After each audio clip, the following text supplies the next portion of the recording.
Greetings, greenhouse people. I'm your host, Bill Calkins with Ball Tech on Demand. And on the agenda today is a topic that's pretty cutting edge. And not necessarily because it's brand new in the world of horticulture, but due to the fact that this type of production is expanding and becoming critical to more and more growers all across North America. And I'm talking about tissue culture. And like you, I'm excited to hear more about this from our guests today, both of whom have tremendous knowledge to share from research and application perspectives. Specifically, they're discussing tissue culture acclimation and the key components to success in ornamental plant production. Joining me today is Deanna Felton, longtime propagation and production manager from Sunbelt Greenhouses in Georgia, and Dr. Nathan Johnke, the culture research manager at Ball Horticultural Company in Chicago. And I know you guys have a lot to say on this topic, so let's get started. So now that we have some baseline information on tissue culture, let's talk about these success components that are really going to make a difference in whether you're successful with a tissue culture plantlet in the greenhouse. These four success components, the first one is lab source and crop. The second one is inspection and grading. Third is acclimation, where we'll spend a lot of time.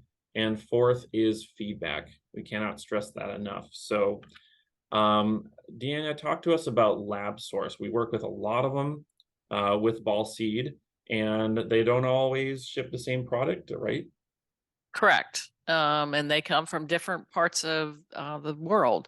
A lot of them are in Asia, China, Indonesia, Vietnam, ever that away, and sometimes the Netherlands. And we have found that by working with Ball as a broker, that we have a source to help us when it comes to getting our material into the United States easily. And it helps you with, you have to clear customs to be able to get your material in. You can also do this yourself and go direct, but we like working with the broker. It makes our life a lot simpler, and because it can be quite complicated sometimes to get it through customs. Your communication is really important with what's coming in. You need to know ahead of time what you're receiving, and there can be things that maybe the lab doesn't have something ready in time, and you need to know that communication.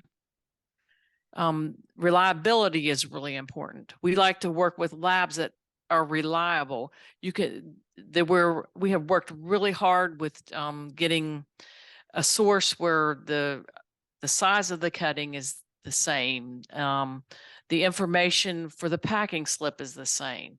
So that's an important aspect of when you're working with a lab. And a lot of that, it takes time, right? I mean, Yes, it does. For a few years now, and it's constant feedback, emails, working with the labs to say, hey, this spec was off a little bit. We need some adjustments here, or this one might need to be reinitiated.